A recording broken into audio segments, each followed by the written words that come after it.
bersyafaat, saudara. Kalau dia bersyafaat, saya dengar nih, kemudian dia ajarkan saya untuk berdoa. Dan pada waktu saya berdoa, saya harus mengikuti beliau, Tuhan Yesus. Dan saya belum bisa ngomong, saya bilang cus gitu ya. Terima kasih Ci, gitu aja. Tetapi itu membekas dalam kehidupan saya sampai Tuhan sekolahkan saya di luar negeri dengan gelar-gelar di pundak saya. Tetapi saudara, kalau saya mau bicara mengenai pusat dari teologi itu sendiri, saya berkata ada di lutut nenek saya. Jadi itu sebabnya doa itu menjadi kehidupan saya yang tidak bisa saya pisahkan.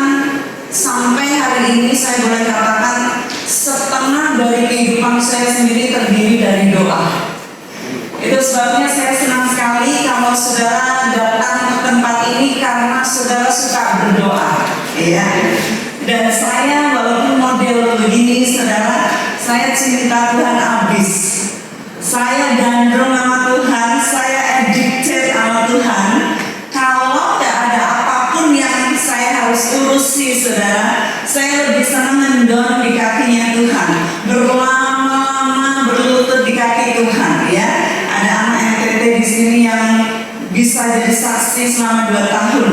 Dia jarang bertemu dengan saya karena saya selalu ada di menara doa. Nah, kita baca aja, saudara, kayaknya tegang semua lihat saya. Saudara jangan tegang, tos kanan kiri bilang jangan-jangan kami yang dimaksud. Puji Tuhan. Kita baca 2 Tawarik 7 ayat 14. Maaf, sebelum itu saya akan membacakan di Yeremia 29 ayat 7. Nanti kita simpan ayat itu, saudara. Yeremia 29 ayat yang ke-7.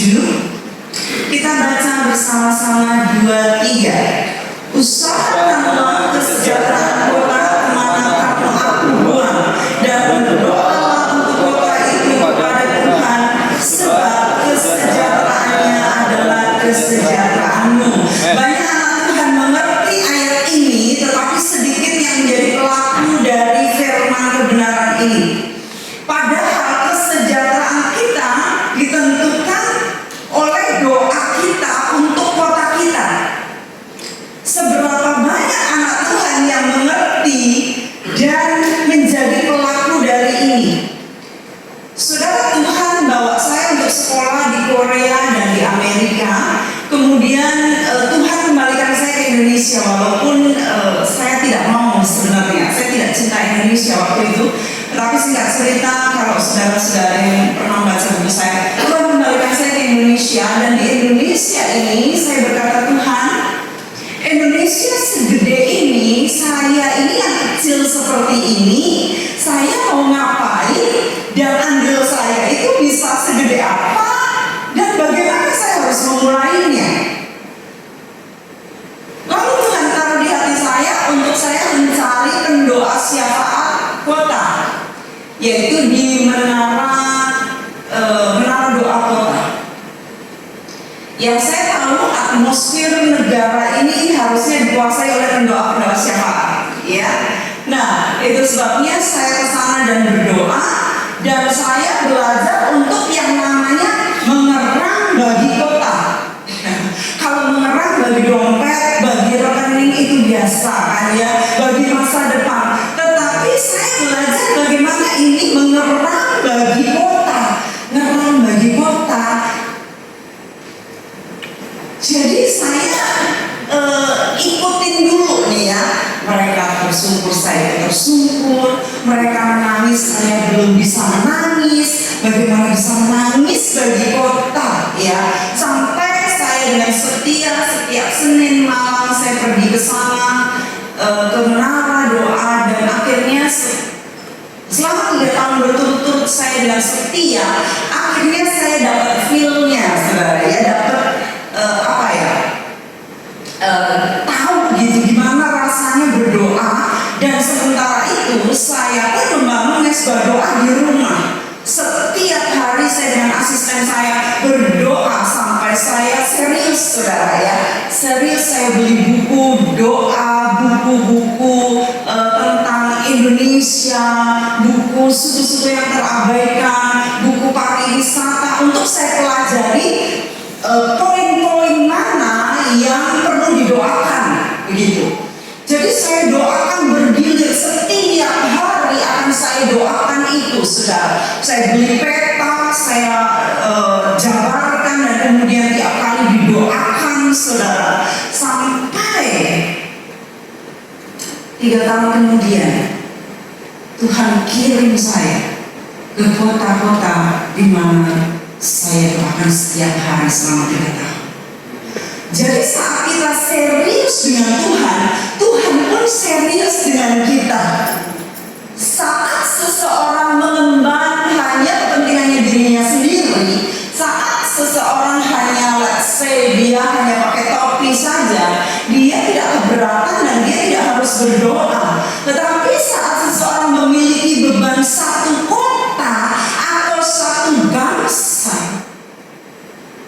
maka dia akan melakukan suatu tindakan doa dengan level yang berbeda. Saudara, apalagi jika saudara memikirkan bagaimana menolong mengubah destiny seseorang dari sini kepada destiny-nya, maka saudara sudah harus punya doa yang berbeda. Kapasitas doa saudara, dimensi doa saudara sudah mulai berbeda dari kepentingan aku yang tidak akan ada habisnya sampai kapanpun. Saudara sudah mulai berdoa untuk orang lain. Saudara mulai memikirkan kepentingan yang lebih besar. Saudara mulai mengemban visinya Tuhan bagi saudara. Dan saya yakin saudara yang di sini semua rindu untuk menjadi pemimpin-pemimpin bangsa, kan?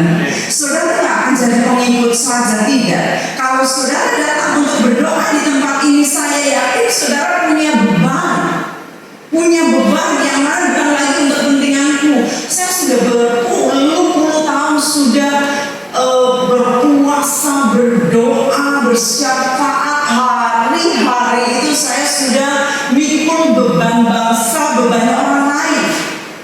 Gak kepikiran mikirin bebannya sendiri.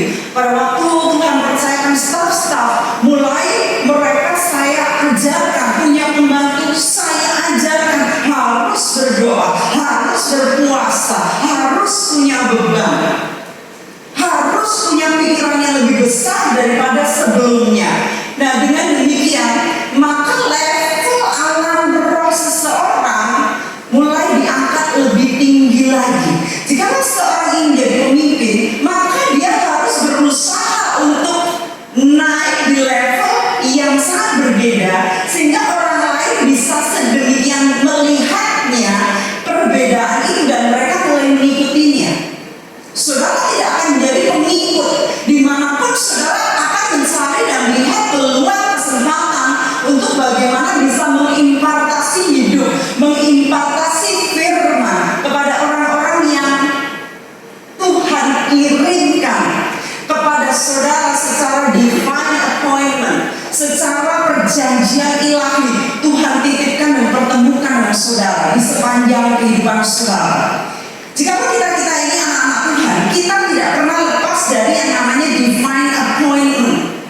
Kalau saudara percaya itu, ya, dan saudara harusnya percaya bahwa setiap pertemuan adalah pertemuan ilahi, sehingga saudara akan berdoa. Saya tiap kali berdoa kemana saya pergi, saya berkata saya tidak akan bertemu dengan orang-orang yang tidak ditentukan oleh Tuhan untuk membantu mereka atau membantu saya untuk mencapai destiny saya.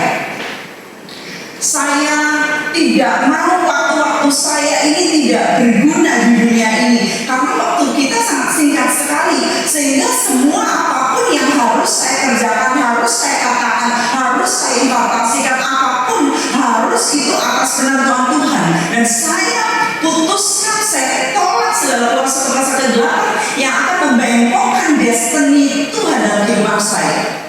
Nah, dengan demikian maka saudara mulai fokus di dalam kehidupan saudara. Mulai saudara naik ke level yang lebih tinggi lagi. Nah, Tuhan meminta supaya kita sebagai anak Tuhan dan orang-orang yang dipilih Tuhan untuk menjadi pemimpin bagi bangsa ini bukan orang yang hanya bless me Lord.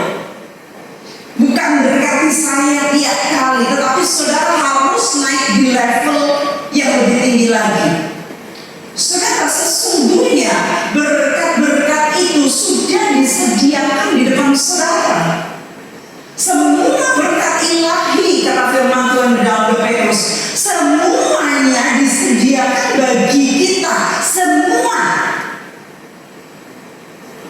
Jadi bagaimana cara memperolehnya?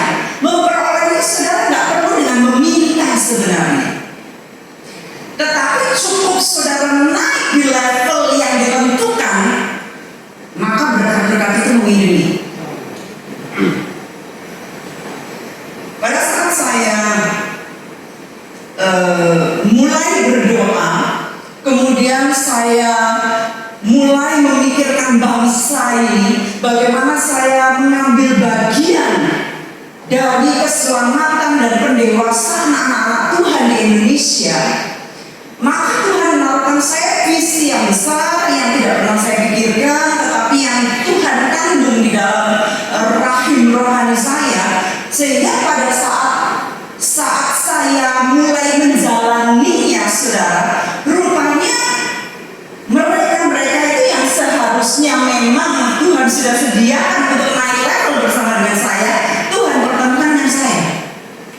Jadi saya tak perlu undang mereka, halo come here, silakan datang. Saya tidak perlu begitu. Tetapi pada saat saya naik level, maka mereka semuanya digabungkan kepada saya. Lebih lagi saya naik level lagi di alam roh, lebih lagi mereka ditambah-tambahkan kepada saya. Dan sekarang kami punya jaringan di 6 benua, saudara. Murid-murid tersebar di Eropa, Amerika, di Asia, di Afrika, di Australia, di Amerika Latin. Dan saya yang gak kepikir bahwa Tuhan bakal mempercayakan itu semua, sampai sekarang saya baru berpikir, saya gak perlu cari mereka. Yang perlu saya lakukan adalah saya naik lebih lagi level saya di alam roh. Nah, bagaimana saudara bertanya untuk naik levelnya di alam roh? Tentunya saudara harus hidup dalam roh. Tentunya saudara harus mengerti atmosfer rohani di sekitar saudara dulu. Bagaimana saudara bisa mengatasi semua yang namanya pemerintah, penguasa, kekuasaan, kerajaan, dan tiap-tiap nama yang dapat disebut. Itu semuanya sebenarnya dihadirkan untuk menguatkan saudara punya roh, otot roh kalau saya bilang. Nah, kita ini harus mengembangkan hari-hari manusia roh kita lewat firman Tuhan, lewat doa dan sebagainya, tapi lebih lagi lewat pembimbingan di dalam pemuridan. Itu penting, karena saudara, saya ini anak pendeta. Saya hidup di gereja sudah sejak kecil. Saya tahu semua protokol gerejawi, saya tahu semua aturan-aturan, ayat-ayat khotbah mana sampai mana, saya tahu semua, saudara. Tetapi saya melihat anak-anak Tuhan jika tidak dibimbing, dipegangin, lalu dituntun, ini lo baca ini lo kamu harus begini, ini kamu gak boleh begini. Sebagai orang Kristen kamu gak bisa begini, kamu gak boleh ngomong begini. Harusnya kita Christ-like seperti Kristus. Kalau gak digituin, mereka gak ngerti, saudara. Mereka buta. Ini adalah hal yang luar biasa. Kita melewati tahun dengan angka yang sempurna. Tuhan mau agar mata rohani kita ini disempurnakan, saudara. Agar pandangan kita ini jernih. Selama ini kita sudah melihat banyak sekali pandangan-pandangan dunia yang mengotori mata rohani kita, sehingga kita nggak bisa lihat di alam roh dengan baik, sehingga level kita ini tertutup, keblokir, kita nggak bisa melihat apapun, saudara. Dan saya belajar bagaimana saat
semuanya hanya untuk kepentingan ego kita saja, kita nggak akan bisa sampai pada kehendak Bapa di surga. Ya, seharusnya jikalau kita ini mengikuti semua struktur surga, hukum surga, maka kita akan bisa melihat kehendak surga turun di bumi ini melalui kita, melalui saudara. Sampai di sini saudara mengerti semua. Moga-moga saudara ngerti, saya nggak bikin saudara bingung ya. Karena saya ngomong sama pendoa-pendoa siapa nih, saya ngomong alam roh nih, dan saya paling senang ini topik saya alam roh, dan saya sangat bergerak di sana. Saya sangat suka sekali karena saya hidup di dalam roh.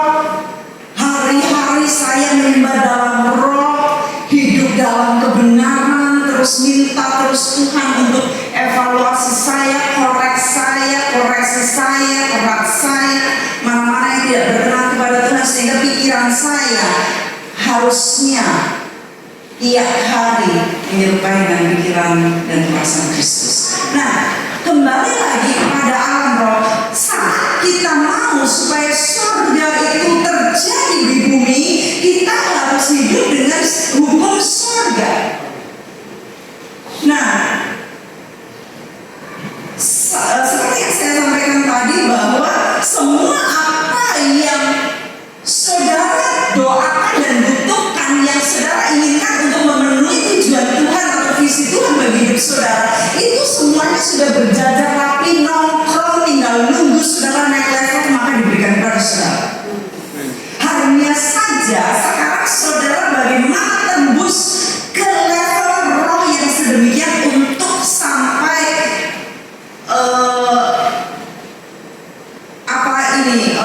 secara literal berkat surga itu diberikan kepada saudara. Jadi begini, sumber-sumber semuanya alam dan surga itu siap diberikan kepada anak-anak Tuhan. Hanya saja dia menantikan saudara. Saat saudara berjalan di dalam relnya Tuhan, dipakai untuk suatu maksud yang mulia, maka mereka itu akan datang menggenapinya. Semua sumber-sumber, baik alam, baik fisik, baik roh, semuanya akan diberikan kepada saudara.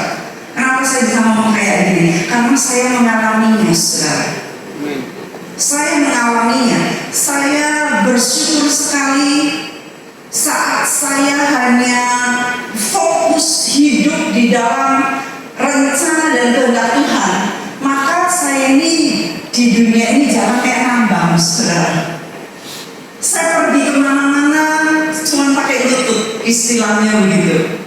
Yang saya butuhkan uang semuanya Tuhan sediakan, kesehatan Tuhan sediakan, kemampuan Tuhan sediakan, hikmat Tuhan sediakan. Dan apalagi yang Tuhan tidak sediakan? Firman Tuhan mengatakan segala sesuatu yang berguna untuk kehidupan saleh, semuanya diberikan kepada kita. Nah, sekarang saya ingin ngajak saudara, ngangkat saudara dari level yang sebelumnya. Saya nggak ngerti level saudara di mana, tetapi kalaupun saudara sudah sampai kemana-mana, kalau belum tahu yang ini, mari kita bedah bersama, ya. Saya akan ajak saudara untuk membaca di kitab Nehemia. Nehemia yang pertama, di sana mengisahkan bagaimana Nehemia ini sudah ada di tempat yang nyaman, bekerja di tempat yang nyaman sebagai orang kepercayaannya raja. Dia untuk menghadap seorang raja, bertemu muka dengan seorang raja, itu pastilah seorang yang sudah melewati seleksi yang sedemikian rupa sampai dia diperkenankan memberikan minuman anggur kepada raja menjadi mencicip, ya, agar tidak keracunan dan sebagainya. Jadi dia orang penting di istana. Nah, dia di dalam pembuangan tetapi kondisinya sudah enak sekali. Lalu datanglah saudara-saudaranya dari kampung. saudara. Dari kampung biasanya kita dari kampung kan bawa oleh-oleh apa, gitu ya. Tetapi dia tidak. Pada saat mereka datang, yang ditanya adalah bagaimana keadaan saudara-saudaraku dan bagaimana keadaan kota kelahiran nenek moyangku. Dan waktu dikatakan ayat 3, orang-orang yang masih tinggal di daerah sana yang terhindar dari penamanan ada dalam kesukaran besar dan dalam keadaan tercela. Tembok Yerusalem telah terbongkar dan pintu-pintu gerbangnya telah terbakar. Ketika aku dengar berita ini, duduklah aku menangis dan berkabung selama beberapa hari. Plus aku berpuasa dan berdoa ke hadirat Allah semesta langit. Katanya banyak sekali, nanti saudara akan pelajari di sana. Yang jadi poin di sini bagi kita untuk kita mengerti dan belajar bagaimana kita mengerang, berkabung, berpuasa dan berdoa selama beberapa hari untuk menjadi seseorang yang luar biasa membangun kota. Ini diperlukan kekhususan hati. Itu sebabnya saya memberi contoh dari awal itu, saya tuh nggak ngerti gimana namanya mengerang nangis untuk bangsa. Gimana sih nangis untuk bangsa? Adanya ngutukin bangsa. Pemerintah melakukan gini, kita ikut ngutukin, kita ikut melecehkan, kita lihat politik, kita kasih komen, ikut-ikutan orang lain. Itu bukan orang yang berdiri sebagai standing in the gap. Tapi kita sebagai orang Kristen harus membuat perbedaan. Itu sebabnya saya katakan bahwa jika saudara ingin levelnya naik sebagai seorang pemimpin, saudara levelnya harus naik berbeda dari yang lainnya, sehingga yang lainnya akan melihat saudara dan mereka akan mengikuti panutan saudara dan teladan saudara. Itu sebabnya untuk berdiri dan berbeda itu harus memiliki keteguhan hati supaya saudara tidak peduli orang mencemooh saudara, menghina saudara, mencerca saudara, meremehkan saudara, menertawakan saudara. Itu apa peduli mereka? Yang saudara pikirkan adalah bagaimana saudara berdiri bagi bangsa saudara, negara saudara, kota saudara, di mana saudara ditempatkan, dan dengan Tuhan. Itu tanggung jawab saudara. Saya berdoa demikian, saya melakukan hidup yang demikian, sehingga pada awal-awalnya saya dicemooh dan sebagainya. Tetapi saya berdiri kepada keputusan saya bahwa saya akan dipakai Tuhan untuk bangsa ini. Nah, saya nggak pikir gede-gede, saudara. Walaupun Tuhan taruh di hati saya, tetapi saya nggak mau pikir gede-gede. Saya hanya mau berdoa saja bagi bangsa. Tapi yang tidak disangka dan diduga, akhirnya Tuhan bawa saya ke tempat-tempat yang jauh di mana saya berdoa dan berpuasa. Sampai saat ini lebih dari 30 negara saya injak, saya doakan, saya pergi ke sana, saya memberitakan Injil, saya membawakan seminar, berdiri di hadapan para tokoh-tokoh, pemerintah, konglomerat, profesor, hamba Tuhan. Dan saya terkagum-kagum kalau saya melihat bagaimana Tuhan membawa saya sampai sejauh itu, dimulai dari lutut saya. Jadi tidak ada keinginan untuk saya berdiri, bahkan kalau bisa orang lain saja. Kalau bisa saya duduk dengar, itu saya paling senang, saudara. Kalau suruh kerja seperti ini, saya itu kalau bukan karena Tuhan, itu bukan nature saya, tetapi karena Tuhan mau untuk saya berdiri dan memberitakan firman yang salah satunya seperti ini. Inilah saya harus berdiri dan melakukan tugas surga seperti ini. Nah, di sini dikatakan bahwa pada saat Nehemia mendengarkan berita tentang apa yang terjadi di tempatnya, maka yang dia lakukan adalah dia menangis, berkabung, berdoa, berpuasa. Untuk berdoa dan berpuasa, apalagi berkabung, itu bukan hal yang mudah karena tubuh kita ini menuntut makanan, menuntut yang enak-enak. Tetapi itu sebabnya saya katakan kalau saudara mau hidup di alam roh, saudara harus bisa mengatasi daging, mengatasi yang duniawi, mengatasi yang ini, kemauan ini yang sangat kuat. Saudara harus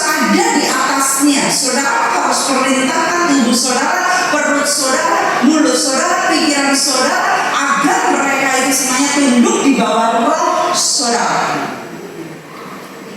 Dengan demikian maka roh saudara akan makin hari makin kuat.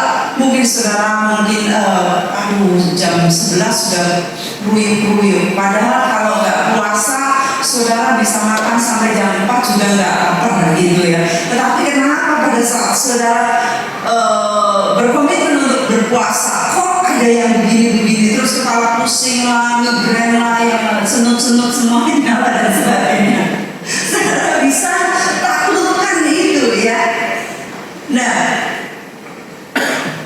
ini yang luar biasa dari kepemimpinan Nehemia, sang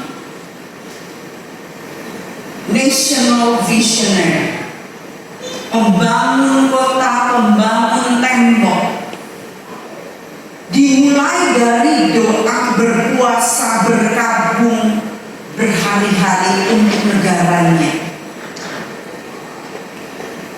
Saya mulai mengajarkan dengan rekan kerja untuk kami berpuasa setiap minggu sekali saja untuk mereka, untuk khusus didedikasikan bagi bangsa kami. Lalu mulai dia berdoa. Di dalam doanya Nehemia ini berdoanya doa covenant, doa perjanjian antara Tuhan dengan umatnya. Jadi saat kita ini ada hubungan kerja dengan Tuhan, maka kita akan mengingatkan Tuhan, covenant Tuhan dengan umatnya. Tuhan, bukankah Engkau berkata bila bla bla bla bla, maka Engkau akan melakukan bla bla bla bla. Ya, kalau saudara kontrak rumah, saudara baca perjanjiannya. Kalau saudara menikah, saudara juga pelajari fungsi istri dan fungsi suami masing-masing. Ya, jadi kita dengan Tuhan punya covenant dengan kita, punya perjanjian dengan kita. Maka kita akan ingatkan Tuhan mengenai firman-Nya. Ini yang Dia lakukan.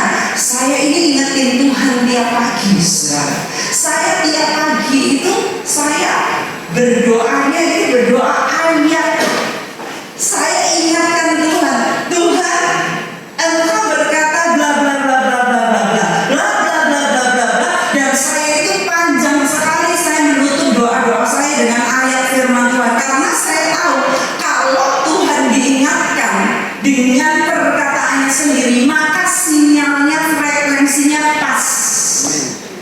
Kalau kita, Tuhan tolong saya, Tuhan mengerti, saya ini sudah 20 tahun ke gereja, kenapa saya tidak punya rumah-rumah, Tuhan? Kenapa saya dari dulu ini pegawai terus, Tuhan tidak naik-naik saya punya gaji? Tuhan, kenapa mobil sudah bobrok begini, dipinjemin lagi, disuruh bayar lagi, disuruh betulin lagi, disuruh apa lagi?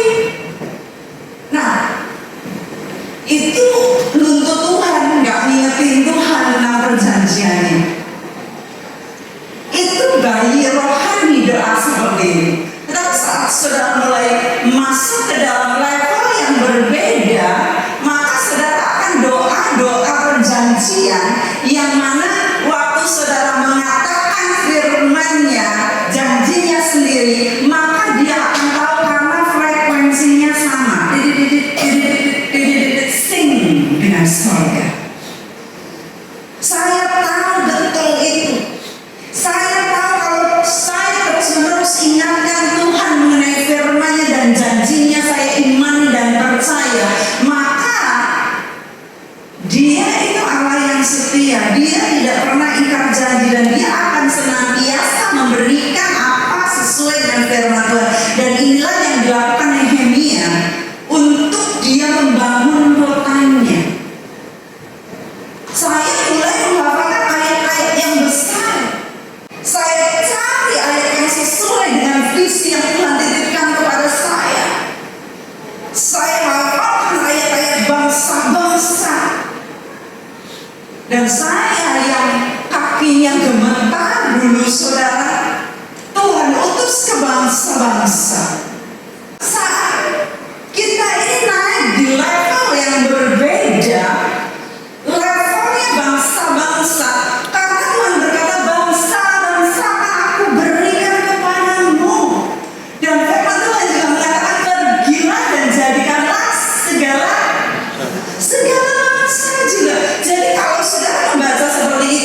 berputar di level yang sangat rendah.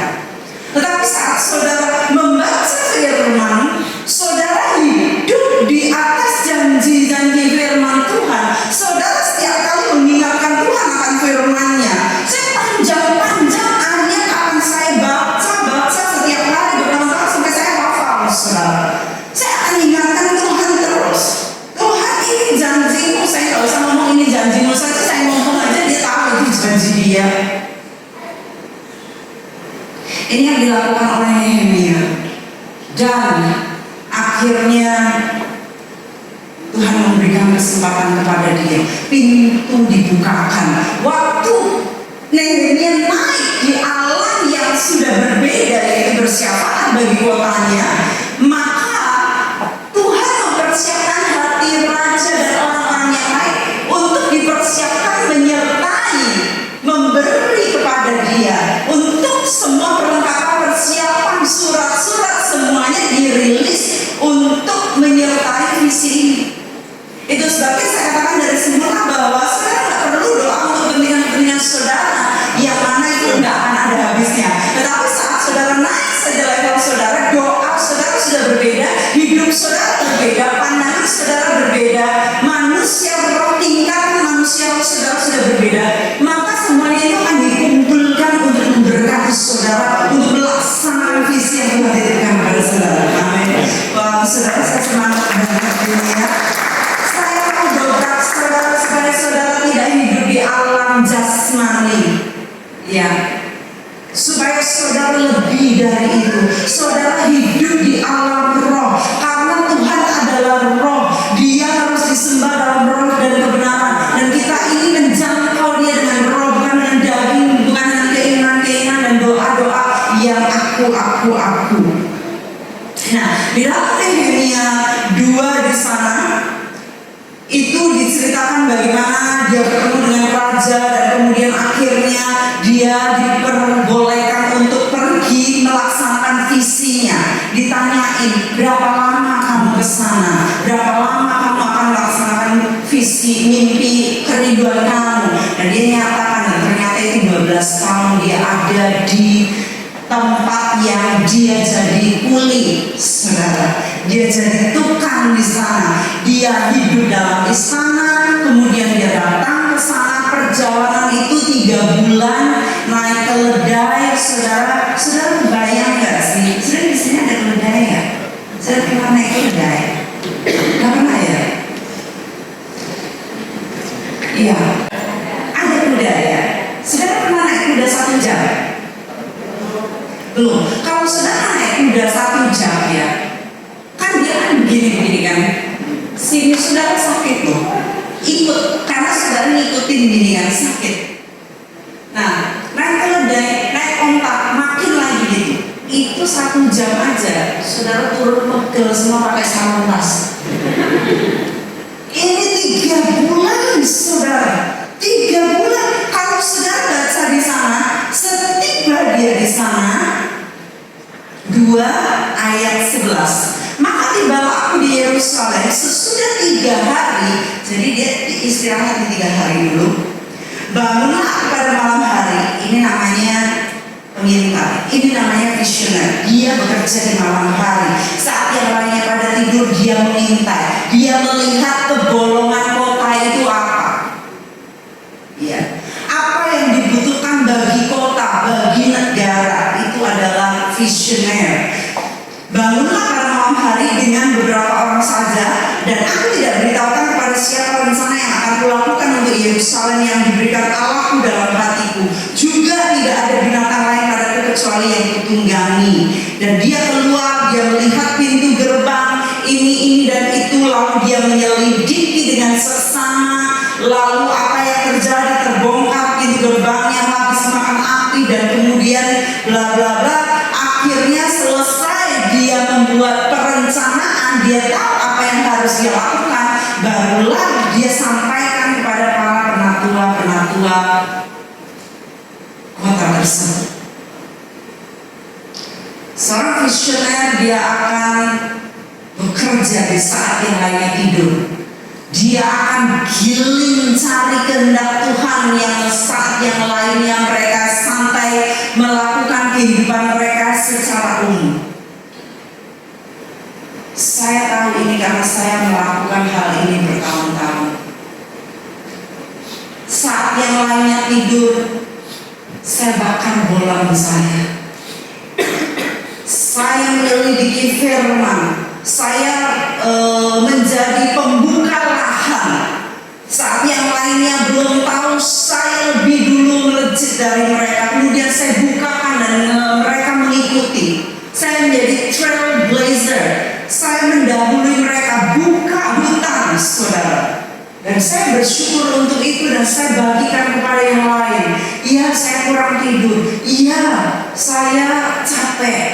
Iya, saya dan plus belum doa dan puasa saya lakukan hampir tiap hari. Tetapi saya pegang firman yang lain.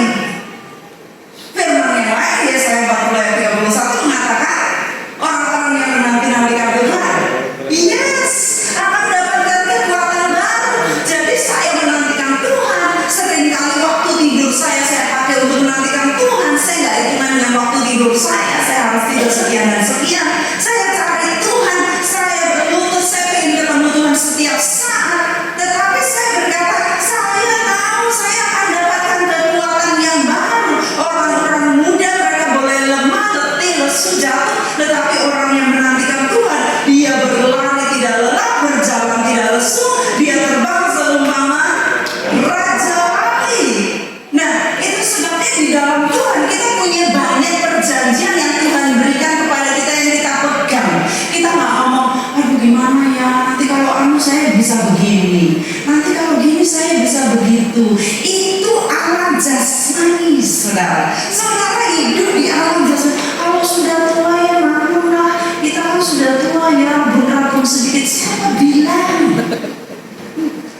Ya, kalau orang tua beginilah ya, kalau udah malam agak dingin ya dingin gini. Ya namanya orang tua saya juga sakit. Ini saya dapat sakit turunan. Siapa bilang? Saya tolak yang seperti itu, saudara. Nah, saudara sebagai anak Tuhan, saudara punya perjanjian dengan firman, dengan Tuhan. Saudara nyatakan firman Tuhan senantiasa. Saya belum lama saudara pulang dari Papua, belum 1 minggu. Di Papua saya 10 hari. Wah, saudara naik ke sana, turun ke sini, bongkar koper lagi, masuk ke dusun, tidur, melayani sampai jam 4 pagi. Besok jam 7 saya sudah harus seperti ini rambutnya dan pakai lipstick, saudara. Yang lain gini-gini bapak. Saya sudah rapi seperti ini. Setiap hari mereka ketemu saya, nggak pernah saya tanpa lipstick. Gak pernah saya gak keren gitu loh. Saya gak mau saya ini representative of the kingdom. Mana tulisannya? Itu representative of the kingdom, Christ kingdom. Kok wajahnya acak-acakan, belalnya di sini, malu kusut. Saya gak mau, saudara. Biar juga saya tidur 2 jam, saya gak mau ngomong, aduh saya ini kurang tidur. Gak pernah mau saya ngomong gitu. Saya jaga mulut saya untuk saya tidak hidup di alam jasmani, saudara. Saudara nanti harus belajar banyak nih, ya. Karena banyak anak Tuhan hidup secara umum, secara rata, dan mereka menggunakan istilah-istilah dan dipakai itu secara bebas. Contohnya, ya emang ini lagi musim flu, saya juga ikut flu. Saya bilang siapa bikin musim seperti ini? Di firman gak ada. Saya tolak yang seperti itu. Lalu nanti saya ke Eropa, ibu gimana perjalanannya? Tadi malam bisa tidur gak? Jet lag gak? Saya bilang di vocabulary saya gak ada tulisan jet lag. Jadi saya gak ikut itu istilah umum. Saya pakai istilah firman.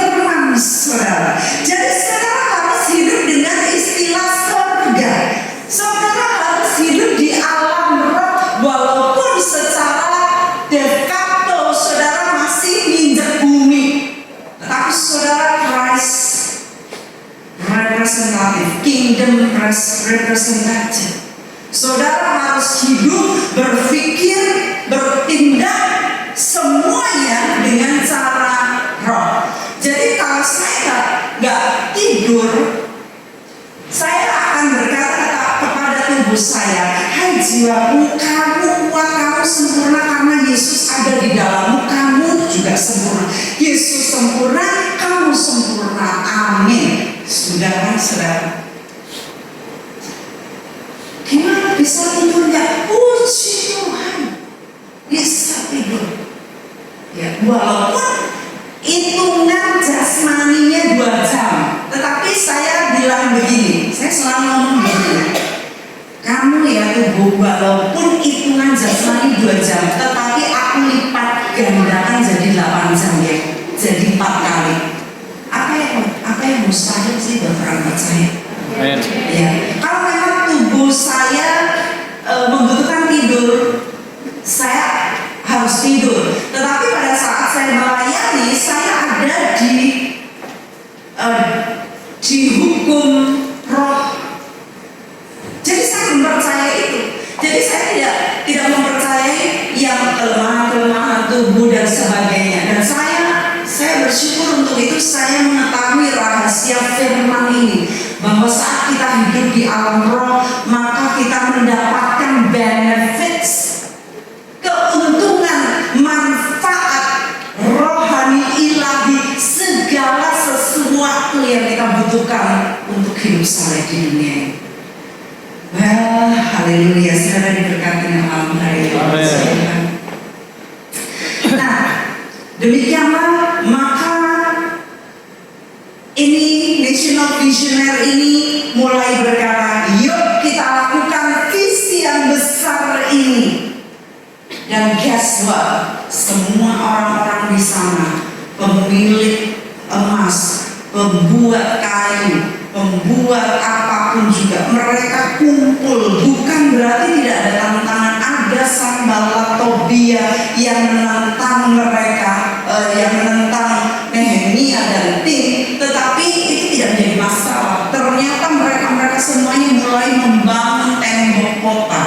Saudara, pada waktu saya mulai doa, mulai saya bersyafaat bagi Indonesia, suatu kali saya diundang di satu pulau untuk berbicara di hadapan para hamba Tuhan di satu denominasi itu, karena waktu itu ada mubesnya sinode tersebut. Pada waktu saya bicara, lalu mereka ini para ketua, mereka berkata, ini bukan konsumsi umum ya. Ini mah pembicara satu ini konsumsi hamba-hamba Tuhan. Mereka mulai dekatin saya dan mereka berkata,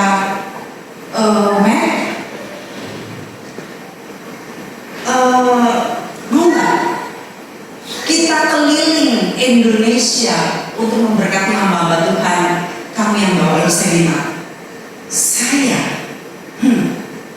Saya berdoa dulu ya. Tapi memang dari dulu beberapa tahun sebelumnya Tuhan taruhkan di hati saya demikian, saudara. Setiap kali saya baca firman, itu kok saya di hadapan saya itu hamba Tuhan.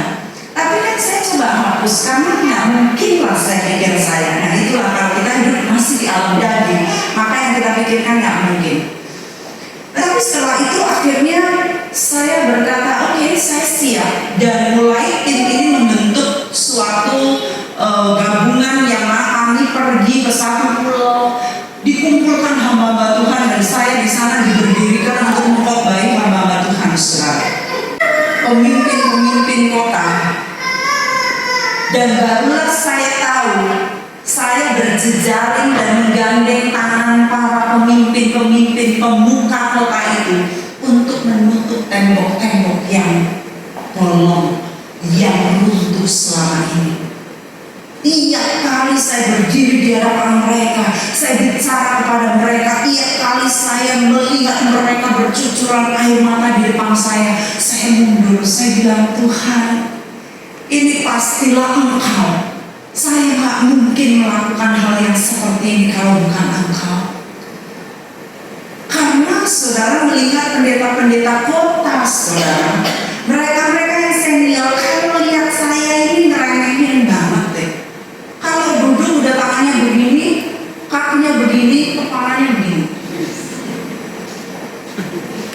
Saya bolak-balik, Tuhan, berdiri di sini pun saya harus tengking-tengking dalam nama Yesus, dalam nama Yesus. Roh intimidasi dalam nama Yesus. Tapi saya nggak keluar, nggak ngomong, saudara. Sampai akhirnya saya melihat begitu banyak di berbagai kota dan pulau di Indonesia, Tuhan berdirikan saya yang saya bilang dari mulut bayi ini. Rupanya banyak sekali yang Tuhan bertobat dan berbalik dari jalan-jalan mereka yang jahat. Dan saya bersyukur diberi kesempatan untuk itu. Dan di sini hari ini saudara, kembali saudara yang luar biasa panggilan saya untuk berdiri di hadapan saudara, untuk sama-sama saya mengundang saudara untuk bergandengan tangan menutup kebocoran tembok-tembok kota ini. Kalau dibilang ini nggak gede, saudara, ini nggak gede, negara ini kecil. Jangan ngomong kota lah, saudara, karena seharusnya saudara pergi sampai bangsa-bangsa. Tapi marilah kita bergandengan tangan untuk negara ini. Kalau dari saudara segini semua ini bisa nangkap apa yang saya sampaikan dan saudara mulai menghidupinya, saudara tidak cuma melongo dengerin saya seperti ini aja. Saudara catat, pulang saudara lakukan, berhari-hari saudara lakukan, berhari-hari saudara coba rasanya bagaimana menyerah untuk negeri ini. Dan biasanya hari keempat saudara sudah malas, nggak boleh gitu saudara. Saudara harus cari partner doa supaya ada yang mengingatkan. Apalagi kalau bersama di satu gereja, satu komunitas seperti ini akan menjadi suatu dentuman yang luar biasa di alam roh di sekitar sini. Nanti saudara pelan-pelan akan tahu bagaimana berdoa. Kalau mau soal doa panjang sekali topiknya saudara. Ini saya hanya menyentuh dan membongkar sedikit saja dari esensi doa bagi national visioner, dan saya mau supaya saudara menjadi national visioner di tempat ini. Saya tidak mau melihat anak-anak Tuhan di tempat ini yang mana saudara ketemu saya hari ini. Saya harus angkat level manusia roh saudara dari kedagingan sampai kepada alam roh, dan mulai saudara naik sesuai dengan destiny yang Tuhan tetapkan bagi hidup saudara. Kita baca ayat yang tadi yang saya berikan, yaitu 2 Tawarik 7 ayat 14. Saudara, di sini dikatakan yang pertama yang harus dilakukan adalah merendahkan diri. Untuk merendahkan diri harus melucuti diri, berbalik dari jalan-jalannya yang jahat. Kalau saudara nggak ngerti jalan-jalan jahat saudara itu yang seperti apa, tanyakan kepada orang yang dekat sama saudara. Ya, tanyakan pasangan saudara, tanyakan keluarga saudara, catat semuanya, kemudian saudara bertobat sungguh-sungguh. Orang yang Tuhan pakai adalah orang yang broken, yang hancur, yang remuk, yang menyadari kehidupannya tidak berkenan, harus banyak cara-caranya yang harus dikerak sehingga dia minta ampun kepada Tuhan. Maka saat mereka minta ampun, merendahkan diri, maka Tuhan akan mendengar, mengampuni dosa mereka, baru dikatakan memulihkan negeri mereka. Ada banyak sekali mengapa suatu negeri, suatu tanah, suatu kehidupan, suatu keluarga tidak diberkati. Ada banyak yang menyangkut dosa-dosa dari nenek moyang, kutuk-kutuk keturunan, dosa yang dibuat sendiri, pelanggaran-pelanggaran perjanjian yang di jalan-jalan kita lakukan, kesalahan-kesalahan dan sebagainya yang kita tidak sadari, tidak dimintakan ampun kepada Tuhan, sehingga akhirnya bertumpuk membuat doa-doa kita itu nggak bisa naik, saudara. Nah, itu nanti pelajarannya masih satu sesi yang lain sendiri. Tetapi malam hari ini yang ingin saya sampaikan kepada saudara, dan ini bukan pekerjaan 1-2 bulan. Buat saya pekerjaan bertahun-tahun untuk saya dipakai Tuhan membangun kota-kota, membangun tembok-tembok yang bocor, bergandengan tangan dengan para hamba Tuhan di beberapa tempat yang lain, membutuhkan waktu yang sangat lama dan konsisten untuk saya bisa lakukan ini, sampai Tuhan berdirikan saya di hadapan saudara untuk saya juga rindu di negara ini, di Timor Leste. Dimulai dari saudara-saudara yang mencintai Tuhan, mencintai tempat di mana saudara berada, dan mau tidak mau saudara harus berdoa demi kesejahteraan kota saudara, karena kesejahteraan kota saudara ini menentukan kesejahteraan saudara. Kesejahteraan saudara ditentukan oleh kesejahteraan kota. Itu sebabnya kalau saudara nanti baca lagi di dalam surat Timotius di sana dikatakan bahwa pertama-tama kamu berdoa untuk raja. Saudara pernah nggak baca firman ini? Waktu saya menemukan firman ini, maka setiap hari saudara yang saya doakan pertama adalah Presiden kami Pak Joko Widodo. Karena saya hidup dalam hukum firman. Sebelum saya berdoa yang lain-lain, katanya berdoa untuk semua orang, terutama untuk rajamu. Kita ada presiden, saudara di sini ada perwakilan negara, kepala negara. Saudara berdoa untuk mereka, baru nanti saudara berdoa bersyarat untuk yang lain. Ini saya menyentuh area yang lain, tetapi ini akan menjadi pokok doa saudara bertahun-tahun ke depan.